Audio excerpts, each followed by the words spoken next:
جائز ہے۔ اور اگلی بات بتاؤں، ہمیں اگر ملنے کے لیے ہندو مذہب کا کوئی آدمی آئے گا، ہمارا مشرب ایسا وسیع ہے، ہندو مذہب کا کوئی آدمی ہمارے گھر آئے گا، مجھے ملنے آئے گا، تو مجھے پتا ہے کہ یہ ویجیٹیرین ہے، وہ 100 بار آئے گا، میں اسے کبھی گوشت نہیں پیش کروں گا، میں سبزی پیش کروں گا، میں اس کے مذہبی ذوق کا خیال رکھوں گا۔ میری بات سمجھے نا؟ کوئی آئے گا جو صرف فش لیتا ہے، وہ میٹ نہیں کھاتا، مٹن نہیں کھاتا، اس کے لیے فش کریں گے۔ اب آپ سمجھ گئے ہمارے منہاج القرآن کا دسترخوان بڑا وسیع ہے۔ کچھ لوگوں میں یہ وسعت نہیں ہوتی، تو جن میں وسعت نہیں ہوتی ان کو پھر وسعت سمجھ نہیں آتی۔ دیکھو نا، ایک تالاب کی رہنے والی مچھلی ہے، اور ایک مچھلی دریا کی ہے، ایک مچھلی سمندر کی ہے۔ تو جس نے تالاب سے باہر نکل کے دیکھا نہیں، اسے کیا خبر کہ دریا کی وسعتیں کیا ہیں، اسے کیا خبر سمندر کی وسعتیں کیا ہیں۔ اس لیے بعض مچھلیاں جھگڑا کرتی ہیں، تو آپ جھگڑے میں نہ پڑیں، آپ ہیں سمندر والے لوگ، کچھ ہیں تالاب والے لوگ۔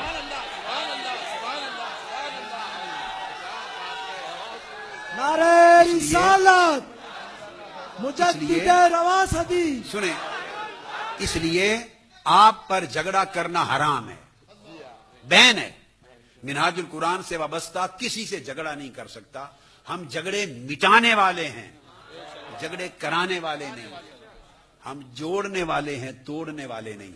آپ کو بھلے کوئی گالی بھی دے تو آپ گالی کا جواب بھی گالی سے نہیں دے سکتے، گالی کا جواب بھی دعا سے دیں گے۔ آپ سے کوئی بدی کرے تو آپ بدی کا جواب نیکی سے دیں گے۔ آپ سے کوئی زیادتی کرے تو زیادتی کا جواب آپ احسان سے دیں گے، کیونکہ اللہ کی نعمت رحمت آپ پر زیادہ ہے۔ اور پھر ایک اور میں مختلف مثالوں سے سمجھا رہا ہوں۔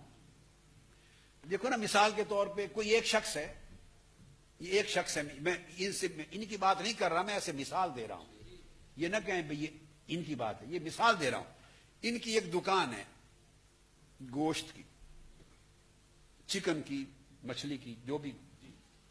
ان کی دکان ہے سبزی کی، گروسری کی، ان کی دکان ہے الیکٹرانکس کی، اس کی دکان ہے گندم کی اور اناج کی، آگے کسی کی دکان ہے کار کے پرزوں کی، مشین کے پرزوں کی، طرح طرح کی دکانیں ہیں ایک ایک۔ آپ بازار میں جاتے ہیں تو الگ الگ دکانیں ملتی ہیں نا، مختلف اسپیشل دکانیں، اس میں صرف ایک سامان ہوتا ہے۔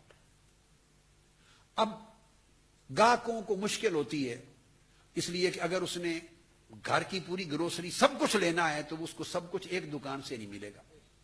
اگر اس نے سبزی لینی ہے تو اس دکان پہ جائے گا، گوشت کے لیے اگلی دکان پہ جائے گا، کروکری لینی ہے برتن تو پھر ایک اور کروکری کی دکان پہ جائے گا، مارکیٹ میں جائے گا، اگر دوائی لینی ہے تو میڈیکل سٹور پہ جائے گا، کیمسٹ کے پاس جائے گا، فارمیسی پہ جائے گا، اگر اس نے کار کے پرزے خراب ہو گئے لینے ہیں تو پھر وہ مکینیکل مارکیٹ میں کار کے پرزے پر جائے گا۔ ایک ایک دکان پہ ایک ایک سودا ہے۔ چھوٹی دکانوں کا پہلے زمانے میں یہی ہوتا تھا، اور اب بھی ایسا ہے۔ اللہ نے روزگار بنایا ہے، ایک ایک چیز رکھی ہے تو، اور پھر کسی کے پاس چھوٹا ہے سامان، وہ ریڑھی پر بھی رکھ کے بیچتا ہے، کوئی چھابے میں بھی بیچتا ہے، کوئی دکان بھی لے کے بیچتا ہے، تو اللہ نے ہر ایک کو رزق دینا ہے۔ اب یہ ساری دکانیں الگ الگ، اس کے سامنے اگر ایک بین الاقوامی سطح کا، یعنی 10 لاکھ سکوئر فیٹ کا ایک مال کھل جائے، 10 لاکھ 25 لاکھ سکوئر فٹ کا ایک مال کھل جائے، جس میں ہر شے ملے، گوشت بھی وہیں ملے، پھل بھی وہیں ملے، سبزی بھی وہیں ملے، کار بھی وہیں ملے، ہوائی جہاز بھی لینا چاہے تو وہیں ملے۔ آپ جائیں، سیلفرج ہے، ہیرلڈز ہے، لندن میں ہیرلڈز، اور کینیڈا کے اندر وہ جو البرٹا ایڈمنٹن کے اندر ایک پورے نارتھ امریکہ سب سے بڑا مال ہے، وہاں آپ ہوائی جہاز بھی خریداری کر سکتے ہیں، شپ کی خریداری کر سکتے ہیں، ایک مال ہے، سب کچھ ملتا ہے۔ آپ کو اگر سوئی چاہیے ہماری بہنوں بیٹیوں کو تو سوئی دھاگا بھی وہاں مل جائے، اور اگر آپ کو پوری کار چاہیے مرسیڈیز وغیرہ اور آپ کو LC تو وہ بھی وہاں مل جائے گی۔ تو کھانا پینا، گروسری، دوائی، دنیا جہان کی جو چیز مطلوب ہے اس ایک مال میں مل جائے گی۔ تو اس مال کے کھل جانے سے یہ جو ایک ایک چھوٹی چھوٹی دکانیں تھیں ان کے کاروبار پہ تو اثر پڑے گا کہ نہیں؟ اثر پڑے گا. اب یہ بات ذہن میں رکھ لیں کہ وہ جس نے 25 لاکھ سکوائر فٹ کا مال کھولا اس نے کسی اس سبزی والے دکان کی دشمنی میں نہیں کھولا. اس کا اور اس کا کیا مقابلہ؟ اس سبزی والے دکان کی مخالفت میں نہیں کھولا بھائی، اس کا بزنس ہے، اس کو سوٹیبل، اس نے پوری دنیا کے لیے کھولا. گوشت والا کہے کہ میری مخالفت میں بھی، اس مال والے کی گوشت کی دکاندار سے کیا مخالفت؟ کسی کی اناج کی دکان سے کیا مخالفت؟ ایک آدمی پھول بیچتا ہے، اس مال والے کی اس پھول کی دکان سے ہر آدمی کا اپنا اپنا رزق ہے، اس کا نصیب ملتا ہے. اگر مال کھل جائے تو یہ سارے اکٹھے اس کی مخالفت میں اس کو مال والے کو گالی دینا شروع کر دیں. اگر گالی دینا شروع کر دیں اور برائیاں نکالیں تو نہ اس مال کا کچھ بگڑے گا، نہ ان بیچاروں کا برا بھلا کہنے سے کچھ سنورے گا. یہ مفت میں اپنے آپ کو تھکا رہے ہیں، جتنی گالی دیں گے وہ اور اس کا کاروبار بڑھے گا. تو منہاج القرآن جو ہے، منہاج القرآن یہ علوم محمدیہ کا انٹرنیشنل مال ہے. معارف محمدی کا، علوم کا. اس میں تفسیر بھی ہے، حدیث بھی ہے، فقہ بھی ہے، معرفت بھی ہے، تصوف بھی ہے، سلاسل بھی ہیں، اخلاق بھی ہے، ظاہری علوم بھی، باطنی علوم بھی، سائنس بھی، ایمبریالوجی، ہر سبجیکٹ ہے. پھر تنظیمات بھی ہیں اس میں، پھر سکول بھی ہیں اس میں، کالج بھی ہیں، یونیورسٹیز بھی ہیں، پھر ویلفیئر سوسائٹی بھی ہے، نظم و نسق بھی ہے. دنیا جہان کی جو چیز آپ کو چاہے، حلقہ ذکر بھی ہے، حلقہ درس قرآن بھی ہے، حلقہ حدیث بھی ہے، حلقہ تصوف بھی ہے، حلقہ فکر بھی ہے، حلقہ فقہ بھی ہے، فتویٰ گاہ بھی ہے. جو چیز چاہیے منہاج القرآن کے مال میں ایک ہی چھت میں سب کچھ ملتا ہے.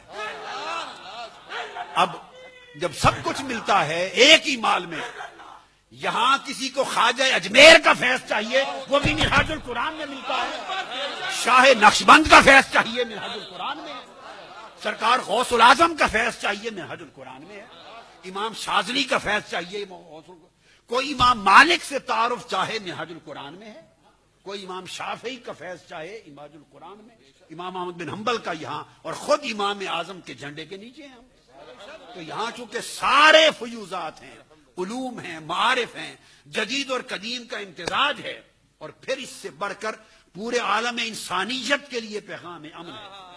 اس منہاج القرآن کے پلیٹ فارم پہ صرف عالم اسلام اور امت محمدی نہیں، اس پلیٹ فارم پہ کرسچنز بھی آ رہے ہیں، اس پہ جیوز بھی آ رہے ہیں، اس پہ ہندوز بھی آ رہے ہیں، بدھسٹ بھی آ رہے ہیں، اور منہاج القرآن کو اپنے سینیگوگ میں انوائٹ بھی کرتے ہیں، چرچز میں کرتے ہیں، ٹیمپلز میں کرتے ہیں. منہاج القرآن کے لوگ وہاں جاتے ہیں پیغام امن لے کر، پیغام محبت لے کر، وہ آتے ہیں پیغام امن اور پیغام محبت لے کر.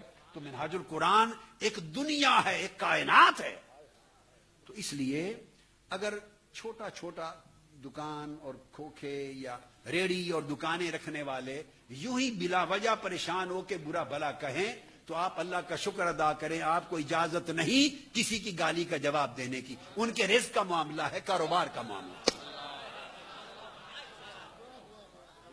جو آدمی خطرہ محسوس کرے گا کہ میری دکان کو، میرا کاروبار کم ہو رہا ہے، ٹھپ ہو جائے گا، میرے گاہک کم ہو جائیں گے، ادھر چلے جائیں گے، بھئی وہ تو شور مچائے گا. اس بیچارے کو خطرہ محسوس ہوا. مسئلہ دین کا نہیں ہے، نہ مسلک کا معاملہ ہے، نہ دین کا، نہ عقیدے کا. دین اس میں ہے ہی نہیں. یہ سب دنیا گاہکوں کا معاملہ ہے، کاروبار کا معاملہ ہے. جس نے محسوس کیا کہ میرے کاروبار کو خطرہ ہو گیا وہ تو شور مچائے گا. تو آپ پیار کریں، سمجھائیں، دعا کریں اس کے لیے، اللہ اس کا رزق بڑھائے، اللہ رزق بڑھائے. مگر ہمارے پاس اس مرض کا علاج نہیں. ہم حضور کی امت کی اور انسانیت کی خدمت کر رہے ہیں دو سطحوں پر. اسلام کی سطح پر آقا علیہ السلام کی امت کی خدمت کر رہے ہیں، اور امن کی سطح پر، امن اور شانتی کی سطح